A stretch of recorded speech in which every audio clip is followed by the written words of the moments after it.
Alright, so for those of you just tuning in, my name is Resident22, and today I'll be giving you all my commentary on another expert Age of Empires 2 tournament game. This time it will be Game 1 from the Forgotten Kingdoms Rise Up tournament, which is being played on the WololoKingdoms mod, which allows you to play the new Steam expansions on Voobly if you have user patch 1.5. You can find links to the tournament and the WololoKingdoms mod in the video description below. Special thanks to Tails and Giantapple for their work on the mod, and T-West and Robo for organizing and funding the tournament, with an extra $100 from myself to show my support for the competitive scene. Without further ado, let's jump straight into the game. This is going to be a really interesting one because the map layout is absolutely bizarre, in which the two teams are actually split up. You are isolated from your teammates, and instead you have to share your island with someone on the enemy team. But before we get too far into things, let me take a brief moment to introduce the two teams. We have TaToH playing as the Red Slavs, teaming up with Nicov, who will be playing as the Blue Burmese, Dogao, who will be playing as the Yellow Malians, and we have Miguel playing as the Grey Mayans. On the opposing team, we have Spaden playing as the Purple Incas, Mentalist playing as the Teal Huns, and then we have Northern Pike as the Green Ethiopians, and Nick playing as the Orange Burmese. What I like about this match in particular, I haven't seen it yet, so if you've seen it before, please don't spoil it in the comments or in the Twitch chat, is that not only is this a map I've never seen played before, where these players are adjacent to an enemy completely cut off from their allies, but also the civs aren't mirrored. And this is a Rise of the Rajas expert tournament, so I get to see all the new civilizations and all the balance changes come into play on an absolutely bizarre map. And they all have their own unique civs. This is super sick.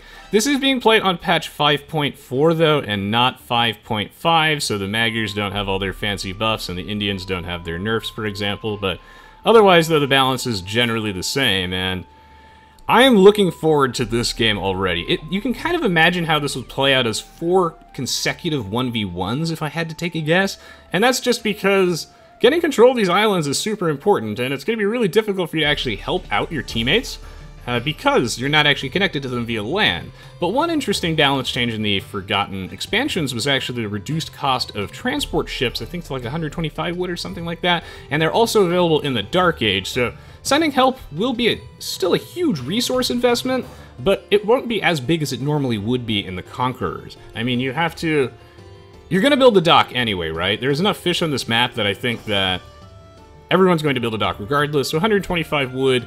Really, it's just that your army is not going to be protecting your own base, and that is a huge risk. If anyone has any questions, since I am live streaming this, about the specific game, their civilizations and strategies, I would be happy to answer them to try and clarify that. Of course, the goal in my commentary as always is to try and improve your overall understanding of the Age of Empires 2 metagame, help you get started online. So if you're looking for more expert game commentaries, tutorials, and gameplay videos, you are in the right place. And as always, I really appreciate the support for the channel, especially for the videos that I do for games beyond just Age of Empires 2. So thank you so much. As for why someone is not Indians in this game, I'm not exactly sure. I believe the Indians may have been banned or something like that, but perhaps. Let's see. Okay, so Kanye Twest is explaining they're allowed to pick each civilization from the Forgotten once for 4 games, so they might be saving the Indians for later. 1 civ from each expansion per team. Now that is a fascinating rule set, and that's how you design a good tournament, and one of the many reasons why I'm excited to cast this game. Besides the fact that people have been sending me this replay telling me I should really give it a look. Alright, so we see the docks coming down. In terms of general strategy, right, on a map like this, or just in general, you're going to start by gathering from your free food resources, the ones that don't cost wood to create, so no farms. We want to try and grab the goats first, the boar, the deer, in this case there's zebras and the sheep or goats. So we want to grab those first, then put a couple villagers on wood, and since this is a map that has a large amount of fish on it, which they would know from just doing a little bit of scouting, and also because you can check the map type by going over here, it says enemy Archipelago, which I probably am mispronouncing. They will know that there's enough fish here that is worth docking. So I expect to see players building 4 or more fishing ships. 4 is the general minimum to sustain villager production in the feudal age if they wanted to transition all their villagers off of food onto wood and gold and go for like a mono galley rush strategy, which is fairly common on water maps. But I do not expect to see a galley rush strategy here from everybody, mostly because I think that despite the water, I think it's just going to end up being a way to augment players' economies and give them additional food income in the early game. Building a dock allows you to kind of like have a second town center, having more villagers gathering food, and fishing ships gather food very efficiently from everything but shorefish. I think it's going to be mostly economical early game, and then the players are going to focus on the land. As to why the grid mod is on, I didn't actually enable that, and I can't disable it for some reason. It's a bug with the current build, so if you don't like the grid mod, my bad, but if you do like the grid mod, then we can pretend I did it completely intentionally. So everyone here going with a very, very fast feudal age, and the reason that they're doing it is because this is going to be a rushy, aggressive map. Your teammates won't be here to protect you, so you must get control of this island. Now, I would have to say that there are clearly some choke points that are wallable here, like from this forest to this forest, but overall I would consider this to be a fairly open map, and if we look at the way the map is set up, if you actually get water control later in the game, it could be absolutely devastating. It could basically swing every single island in your favor. So I imagine how this game will play out is that the first 20 or so minutes of the game are going to be primarily land focused. Maybe we'll see like a single fire galley going to raid those fishing ships and try and cripple some enemy economies, and then we'll see the game transition more into sea warfare, as I do believe that having a large navy would allow you to swing all of the matchups for your team. Double bid axe coming down immediately for Miguel. This is a great way to bolster your early game economy. Definitely like to see that. On the stream, Danish Cabbage Farmer, and thank you, Steven Sutton, for subscribing. Really appreciate the support. I tried doing that Xavier Tanker like 4 times, did not quite work. Panda Smurf says, who has the biggest chance to come out on top in the early game? So if you mean based off the... I think all these players are very, very good at Age of Empires 2, and if you've been following my channel for a long time, you've probably seen them before. That's a great question, though. As far as civilizations, let me give that a brief thought. Is there a civ I think that has the edge? Well, let's see.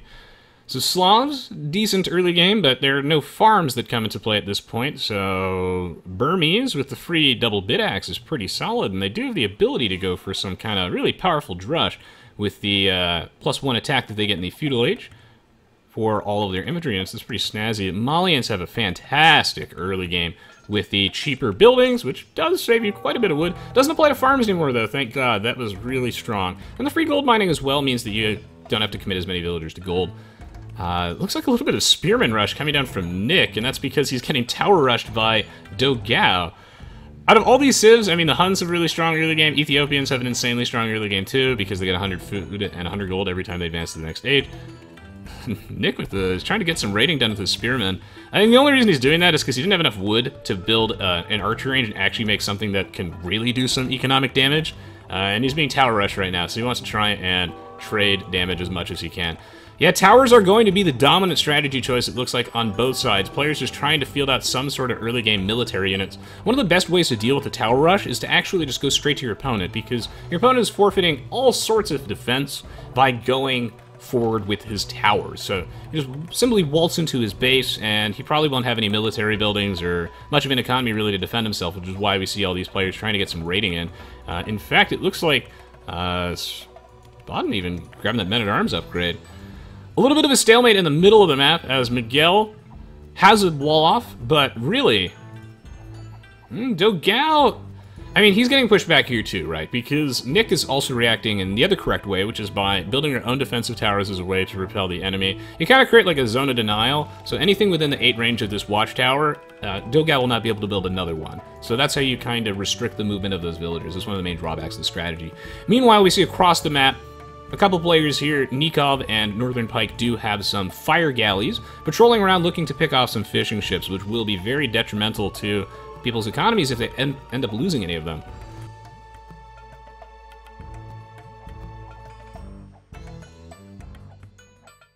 Grabbing a sip of water here, while Miguel tries to stop this outpost from going up with a couple of spearmen. Spaden doing some scouting here. I wonder what Spaden's vision is like. Outposts are a building that we don't commonly see utilized in Age of Empires 2 due to their stone cost associated with them, but when you're already mining stone for watchtowers, it's actually generally okay to do this. It's just that if you build an outpost early game and you're not mining any stone, that means you can't build 2 town centers. So, and they also got the reduced stone cost in the expansions on Steam. This is really important. When you're going for a watchtower rush, it's all about vision. You need to know what your opponent's base layout is like, you need to know where his resources are, that way you know where to drop the towers and where is safe. So, now Miguel knows there's a golden stone here, there's a gold here, and he's going to build a forward archer range of his own. This is going to be a really difficult game to cast because there's so many different battles going on. It's 4 1v1s simultaneously.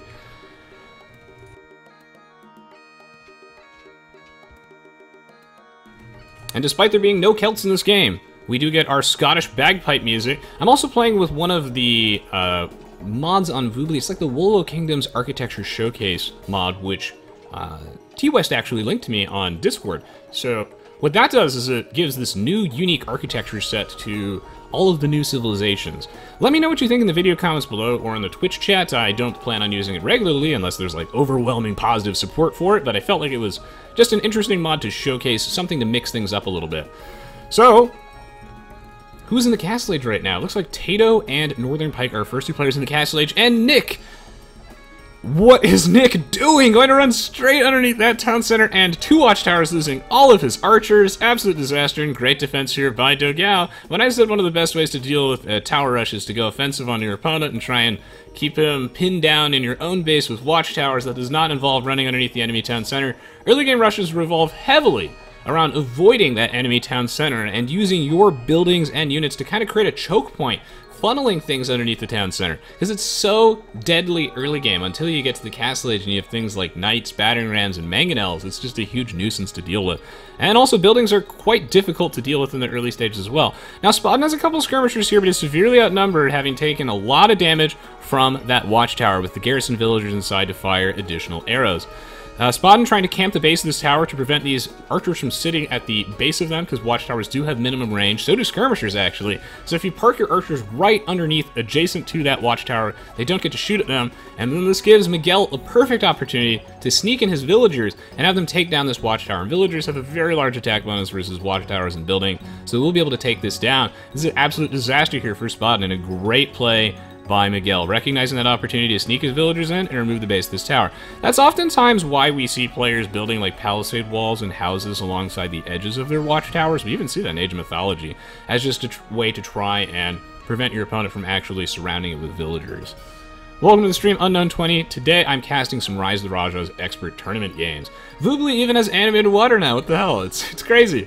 That used to be the thing I joke about all the time. Is like, oh well, I mean, you know, user patch and everything. Voobly is absolutely fantastic. No one can deny that. But I mean, surely HD is worth the $20+ on Steam because it has animated water, and now Voobly also has animated water. So HD's got to step up its game, man. It's got to step up its game, because user patch 1.5 and WololoKingdoms are 2 awesome mods.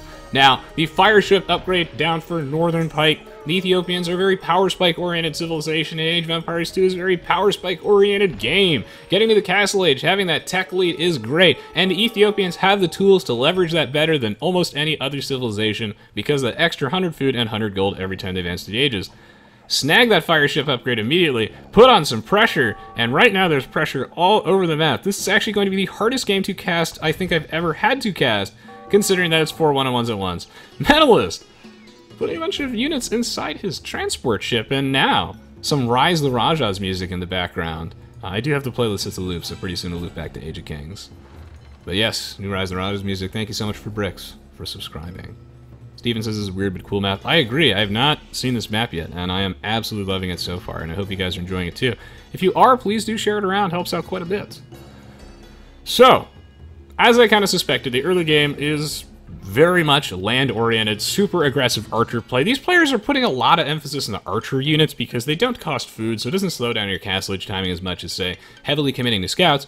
I know that it might seem weird because if you're heavily committing to scouts, you probably have a ton of farms, but really though, not having to commit to all those farms, and especially on a water map like this when you have all these fishing ships and whatnot, it's making archers actually does speed up your Castle Age time quite considerably. And in addition to that, you also have a much better Castle Age power spike off getting the cheap crossbowman tech upgrade as well as the bodkin arrow upgrade for them, which you don't really get if you're just massing scouts all game. Only Doubt can get away with massing scouts all game, and he's not in this. And if you're not sure what I'm referring to and you haven't seen my Break the Meta Endless Scout Rush video, then you should definitely check it out after this by searching my channel, because that is a weird game of Age of Empires 2. A journalist asked me recently if Age of Empires 2 is one of those games where it's been out for so long that it just boils down to how efficiently players can execute build orders, and if I ever see anything that surprises me anymore. And he was really pleasantly surprised when talking to me that I said that while Age of Empires 2 is absolutely heavily focused on efficiency at the highest level, the metagame has somehow still experienced changes over the years without any balance changes, and I attribute that to the game's immaculately just good design, encouraging so much freedom and the way that people place buildings and utilize their units has allowed things like men-at-arms tower strategies to actually rise to prominence over the years, and the feudal age meta to shift quite a bit. And in addition to that, despite despite the long length of this game's lifespan, I still every now and then see crazy situational builds that just are... They work very, very rarely, but when they do, they become a Break the Meta episode. Or one of my many expert games. Like, I really liked my Mind Games and Unit Counters episode. That one was pretty sick. So, without a watchtower here for Spaden to hide behind, that's going to be quite tricky for him. But Miguel, look at this guy. His control is sick. Alright, so he's doing two things here that are awesome. One, he's focus firing down the archers with his skirmishers. This is what separates the men from the boys. Instant 300 elo if you follow these instructions. Doctors hate him. Focus down the archers with your skirms. Use your villagers to attack the skirmishers, force them to back up, because the skirmishers have minimum range, and your villagers are actually the too tanky. They have 2 pierce armor. With Loom, it's pretty good. And as a result, come on, Miguel, you could do it. You could do it. And he also has the home field advantage, of course. And by that I mean the fight is happening closer to his own unit production facilities. And what kind of game can you actually wall around your opponent's unit production facilities? That's Age of Empires 2. That's why we love this game. Because of the freedom, the sheer freedom in builds. And then in the Castle Age, of course, is when units like Knights really come into play, because they're super difficult to counter if you're still in the Feudal Age. Spearmen just don't do enough damage. They don't have very good stats. They have, what, like a plus 15 versus cavalry. Pikemen have plus 22, and then they've got more attack, and they got more HP.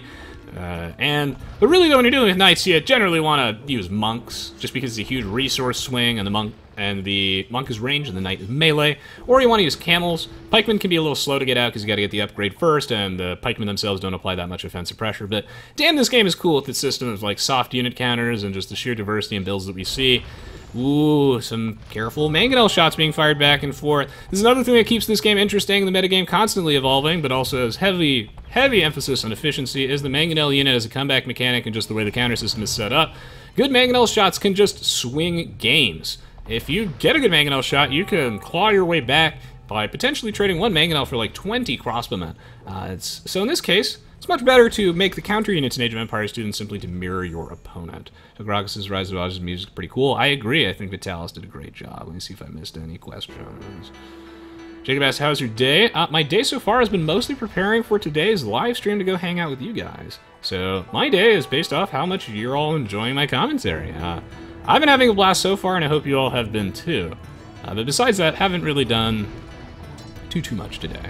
My weekend in general just has been very busy, and I appreciate you asking. My life is crazy trying to balance between, you know, YouTube, Twitch, my social life, my personal family life, and then also the fact I work 9 to 5. But I wouldn't have it any other way. I feel like my life is very fulfilling. And reading all the comments all the nice comments I got on my Kirby's Return to Dreamland video, which if you haven't seen, please check it out. Those were super sweet, so thank you all of you who gave that a shot. I hope that my genuine enthusiasm and passion for the game really shined through in that commentary, and I got some great constructive criticism as well. It's just, oh, you guys were really sweet. Thank you so much. It warms my heart that people enjoyed that as much as I did. Ethiopians with mass pikemen, I mean, that's pretty sick. Whoa. This guy looks like he's from RuneScape. What the hell happened to his head? The fuck is this? Is this a pikeman? I don't know if I like this. What? I don't know if the WololoKingdoms mod should have this, but I'm just one guy, man. It's not even a pike, it's just hard to tell based off the resolution. This guy looks like those RuneScape bots, you know, the level 3 bots that are always chopping logs everywhere, except they have like a bright lime green shirt and a goatee. He's just pretending to be a monk, but I know where he's from. I know his background. And I'm proud to say proud or ashamed to say I had level 99 woodcutting in RuneScape. I don't know. A little bit of both. You know, the game itself, those are actually monks. Super weird. Huh. I think that these are actually scenario editor things that are just not used in the game itself. That's really interesting. Maybe these will grow on me, but it's like those like white Team Rocket boots that spook me. And his head. So, everyone right now transitioning into what I like to call a slow style Castle Age siege warfare. And Spaden's still in the Feudal Age. What the hell? He really needs to get to the Castle Age Prano, or he is in deep shit.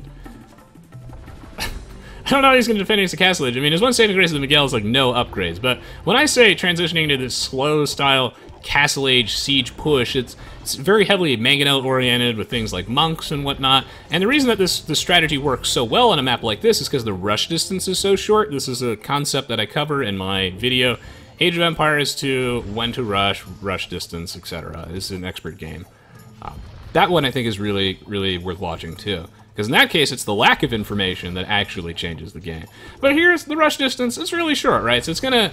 This lack of mobility that these monks have and the mangonels have is not really gonna matter. And you're, of course, going to need the mangonels to take down these town centers from a safe distance. This game, again, just immaculately well designed in so many ways. If I had just more free time, I'd make a million little... I really want to do more topical videos is something I want to do. Talking about little things like how mangonels have 7 range and town center has 6 is just ways to create interesting, unique gameplay. So Miguel sees this as a great opportunity. He's ready to pounce like a cougar, like a Mayan cougar. Gonna move in here with a castle drop. That's what I like to see. But Spaden catching up with the... Well, one of the world's slowest Castle Age timings, but the problem is here, he's trying to create a makeshift wall by just spamming barracks. Oh, I don't know how that's going to work. Now, if I'm being honest, watchtowers with some garrisoned units inside them do deal repetitive damage to mangonels. They're actually kind of decent at taking them down, but one of the main pro tips I can give you if you want to gain an additional 300 elo and acquire 300 additional women as well is to actually repair your mangonels, it's just siege weapons in general, with villagers. As we see here, Miguel will be able to take down that watchtower without losing a single mangonel. And, ooh, almost going to snipe those archers, but alas. I mean, this type of aggressive castle play is absurdly game-changing if your opponent is not in the Castle Age or in the Imperial Age, because really trebuchets are the only safe way to remove that. You need at least 5 battering rams. That's generally too expensive to get out. And wow, Northern Pike and Nicov on their way to the Imperial Age. So this is a really, really messy game, and there's so many battles that I can't quite keep track of. Your Rambai are an interesting choice here. Mass pikemen as well. I mean, since the Ethiopians get the free pikemen and halberdier upgrade, that can be pretty good. And if the pikemen actually get up to the Rambai, it can work. The Rambai actually the same speed as a knight, so it's not necessarily known for its super speed. And massing pikemen is kind of cute because it's really crap value for monk conversions. They have a very long cooldown. So, yeah, interesting build, interesting build. But here's what's even more interesting is Spaden's life expectancy and how it is just rapidly diminishing. Oh my goodness. How is he going to hold the line here? And it looks like the answer is with the defensive castle. That is the correct response, by the way. How do you prolong the game to the Imperial Age when you're going to die? Well, you go heavily mine stone, which is what Spaden has been doing. And now it's time for him. The jaws of life. Will this castle do it? Because, God, he's like cutting as close as humanly possible. He needs to get this castle down pronto. Nicov, finally in the Imperial Age. Welcome to the stream. The cake is May. Good to see ya. Will this castle come down? That is the question. Awesemo says, are you thinking about returning to Guild Wars 2 with the expansion launching on Friday? Absolutely, Awesemo1992, and thank you for asking. Cannot wait to play Path of Fire. Mod says, judging people's head shapes in 2017. I love RuneScape, man. Jacob asks, will this be on YouTube? Yes. And I will give this a thought as to what team is in the most trouble. Saberthrip says, do you think the devs are done nerfing the Indians are still too powerful? We'll see. It's going to depend. And yeah, Sam the Ruin, we'll see who's in the most trouble in just a moment. Yeah, I know it's a monk. Dark Paladin just looks funny. I'm getting used to it. So, what team do I think is in the most trouble? The team with Spaden on it. So, it's going to be the bottom team with, this is Nadya's boys. This is Nadya's boys versus Nervo. So, just because, like, Spaden is in so much trouble, because he didn't get that castle, he's at 95%. If I had $1 for every time this has happened to me, or to just anybody in Age of Empires 2, I'd be a rich man. I'd be able to stream full time. That'd be fantastic. All these monasteries and this fancy-ass architecture. I mean, TaToH's in trouble too. I mean, Mentalist has definitely asserted his supremacy here and kind of forced TaToH into going for a nearly mono, like, monk plus Mangel army. And of course, guys, no, we're not going to see orthodoxy. I can dream, but it's just not happening. It's just not happening. It requires a castle, it's too expensive, and I don't even, like, the pro players probably even forget to get it too. Now, this is a pretty sick play here, right? You gotta remove the Mangonel by putting some villagers in the watchtower. Come on. Get this castle, 95%. I mean, what do you do in this situation? You get guard tower? Wait, actually, that's kind of sick, right? Guard tower has 6 attack. Oh, that's fucking brilliant. Spaden, marry me. This is why we watch competitive Age of Empires 2. Ladies and gentlemen, boys and girls, Spaden. I want whatever he's on. I want this new meta. Guard tower. 7 attack! Oh yeah, did we raise the attack in the expansions? I think we did. Well, even if it was only 6, that's so sick, because with the Bodkin Arrow upgrade, that means you deal additional damage to Mangos, and he gets the castle up! And it looks really weird! Woo! It's like my birthday all over again. What the fuck? Did we get this an extra attack? Is it always 7? It doesn't even matter if it's 7. I mean, that's exactly why things like the Rattan Archer, for example, are super sick in the Castle Age, because the 6 attack, and same thing with Cavalry Archers, means that with some Archer upgrades, you can actually deal more than 1 damage to Mangonels, and that is pretty awesome. Meanwhile, Nicov and Northern Pike attempting some sieging on each other, both of them in the Imperial Age.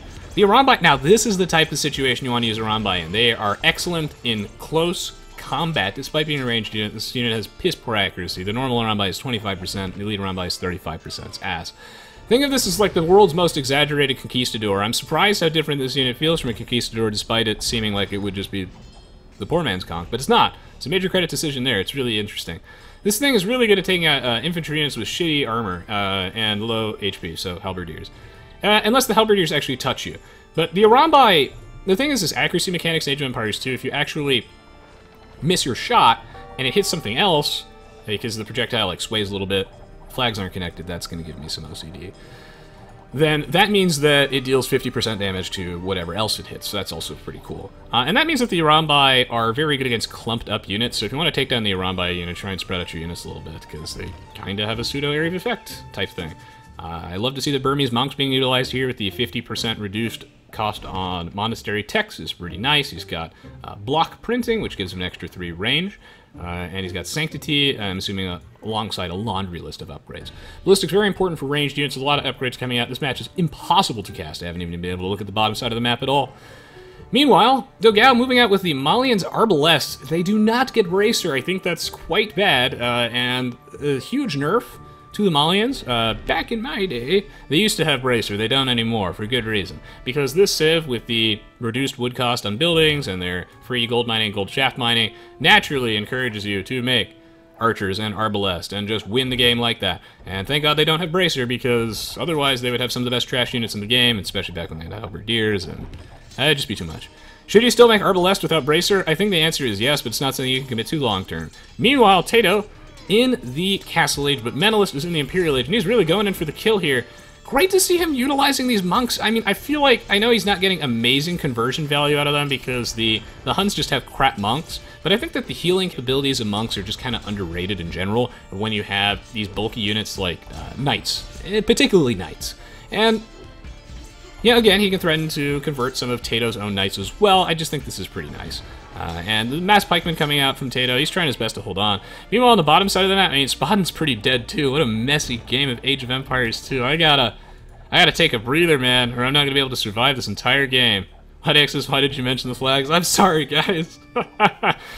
Welcome to the stream, Giant Apple. And by the way, special thanks to Babelius and T-West for helping me set up everything for today. Really appreciate it. It was quite tricky to do all of that. And Giant, I gave you a very special thanks earlier for making all this possible by putting all your work into expanding on what TaToH did and making the WololoKingdoms mod on Voobly possible, making it compatible with Rise of the Rajas. So, you know, if you want to play the new Age of Empires 2 HD Edition expansions on Voobly, and just basically, it's just better. It didn't used to be strictly better. I'm going to trigger someone with that, but I would just rub my animated water all over their face. Jokingly, of course. But with user patch 1.5, I mean, what does it not have? GG, well played. It looks like Nadya's boys are going to concede. Well fought, I concede. With the conversions of the buildings coming down here from Nicov. It is I'm not going to say a decisive win, but it was really a really strong showing here from the Nervo team. Very well played by Nicov, Miguel, Dogao, TaToH, and the opposing team as well. I mean, Mentalist really flexing. Mentalist, Northern Pike, Nick, and Spaden all, I think, put on a great show, and this is a super entertaining game to watch. Not too much happening in the Dogao versus Nick department, but it looks like Dogao did eventually come out on top here. And really, when you're in the early Imperial Age, and especially when you're against the Burmese, and the Burmese only have padded archer armor, I think that the lack of Bracer is not a big deal, especially when you have your own, max pierce armor upgrades. The game did not go long enough for Dogao to want to transition into something else, and lack of bracer to be a significant downgrade. And this is one of the first times I've seen Arambai just utilized really effectively, combined with monks and everything. I mean, this is pretty nice. This is exactly how Sijin wants us to play this out. This unit is good. It's expensive. It's good. I don't think it's OP. Honestly, you just make enough ranged units and you can just take this down. These things really suck versus archers. I know they have 2 pierce armor, but they only have padded archer armor, and you get enough ranged units, you should be able to destroy it. Especially if you're Northern Pike. The Ethiopians have 15% faster firing archers, which allows them to shred right through this. Why did Northern Pike not mass up Arbalest to try and deal with this? Because he's not the Monopoly man. If he was, and he had infinite cash, infinitely deep pockets, I'm sure he would have. But for your own reference, if you're in a situation like this, and you happen to have money in archery ranges, Arbalest are the answer. Hey, MemTV, welcome to the stream. Welcome, welcome. Yeah, it's finally good to just cast some more tournament games again. I've really been wanting to do more expert game casting, and I know that you casted the games on your channel, so some people have probably seen it before, but I did not get a chance to watch the games all the way through, so I'm really looking forward to these. I know that these are good. Let's see. Xavier Tangus says, love HD, but still prefer the... I love Voobly, but I still prefer the HD community, though. Yeah, the two communities can have a little bit of a different feel for it, for sure. Voobly, definitely the more competitive community. Voobly, the more casual one. Different strokes for different blokes, I suppose. But I like to support them both. I've always been casting on both Voobly and on HD, and I will still continue to do community games. Fear not, my friends. Fear not. Wow. This was a really interesting game. Really interesting game. I mean, poor Spaden really didn't get a chance to do too much, didn't quite get his feet off the ground, but I think he had a very well-crafted defense here. Not too much actual tributing of resources coming into play, and that's also interesting. And no one was really able to assist each other that much on their own islands. I think we did see like a transport ship from Mentalist earlier in the game. Here's something that Voobly has that HD doesn't. MVP ribbon, are they going to add that back into the game? For those of you that post on the Steam forums, make sure that you politely make your voice heard, that the Age of Empires 2 community, I'm not going to speak on behalf of it, but personally, I think the MVP ribbon and whatnot are pretty important, iconic aspects of the game that should hopefully be a bug that they can fix in a couple of minutes. It's never actually a couple of minutes, but I hope they fix it. Jukataja asks, what is Voobly? Voobly is a third-party client to play Age of Empires 2 HD Edition or the Old Conqueror CD version on. And I really encourage you guys, though, if you're gonna use Voobly, to please buy the actual Steam expansions and then just play them on Voobly if you're going to do that. Don't pirate the game. Please support Microsoft and the dev team. I think it's only fair. Voobly has... It's like built from the additional... It's built from User Patch, which is a fan-made... Well, it's not built from... I'm explaining it really poorly. Voobly has a ton of additional features and optimization improvements that Aoe2 HD Edition does not have, because Voobly is integrated with the User Patch 1.5, a fan-made patch for Age of Empires 2 that is just so good. It's so good, it's actually disgusting. And now with the WololoKingdoms mod and everything, Voobly has a lot of stuff on it. It's got moderation and everything, but I would say, though, that, you know, HD is a great place to start, you know, if you're a new player, due to the casual nature of the community and general lower skill level, and you're welcome to try out Voobly, and hopefully HD Edition catches up in terms of user patch features at some point. That would be fantastic. I expect them to, especially with Aoe DE coming out. If you guys have no idea what the hell Age of Empires Definitive Edition is, Age of Empires 2 Definitive Edition, Aoe 4, Aoe 3 Definitive Edition, and all that jazz, then I really recommend that you check out my Age of Empires 4 announcement video where I talk about the 20th anniversary celebration. I'm going to post that in the chat right now, and again, you can find that on my YouTube channel. Make sure you check that out. Oh, Mothman with the 24 months resub. Thank you so much, man, for letting me know, and yeah, seriously, really appreciate it. This is 2 years. Keep it the great work, Rez. I hope you all have enjoyed my casting so far. Steam is obviously more accessible, of course, is the other thing. I'm doing great, Django. Thank you. Welcome to the stream. They are UGN Voltage Rage. Follow my YouTube channel for more news. The stream is not over yet. I will be casting the next game in the series after this, so stay tuned. Stay tuned. There will be more Aoe2 HD action, more Voobly action, and content for other games. If you enjoyed this video and you enjoy my casting style in general, I would appreciate it if you shared it around, leave a thumbs up, and I love to read all the positive comments on myself on Reddit and just in my own comments, so thank you for those of you who take the time to do that and answer things on my behalf. You guys are wonderful, I have a great community, and I'm going to run a quick ad, grab a glass of water, and jump straight into the next game after this. Stay tuned.